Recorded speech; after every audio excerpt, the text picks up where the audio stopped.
இருக்கிறது.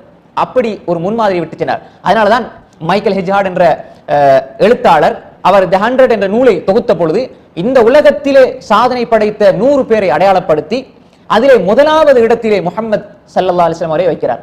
அவர் அதில் எழுதுகின்ற பொழுது எல்லா மனிதர்களும் உலகத்திலே சாதனை படைத்த எல்லோருமே ஏதோ ஒரு துறையில் தான் சாதனை படைத்தார்கள். ஆனால் முஹம்மது ரசூலுல்லாஹி ஸல்லல்லாஹு அலைஹி வஸல்லம் அவர்கள் வாழ்க்கையினுடைய அனைத்து கதாபாத்திரங்களையும் வாழ்க்கையினுடைய அனைத்து பாத்திரங்களையும் எடுத்து அதிலே செவ்வனே அதிலே வெற்றி கண்டவர் தான் முஹம்மது ஸல்லல்லாஹு அலைஹி வஸல்லம் அவர்கள். வாழ்க்கையில நீங்க எந்த துறை எடுத்தாலும் அதிலே முன்மாதிரி ரசூல் ஸல்லல்லாஹு அலைஹி வஸல்லம் காண்பித்திருக்கிறார்கள். அதிலே வெற்றியையும் கண்டிருக்கிறார்கள். ஒரு இடத்தில் மாத்திரம் ரசூலுல்லாஹி ஸல்லல்லாஹு அலைஹி வஸல்லம் அவர்கள் வெற்றியை காணவில்லை.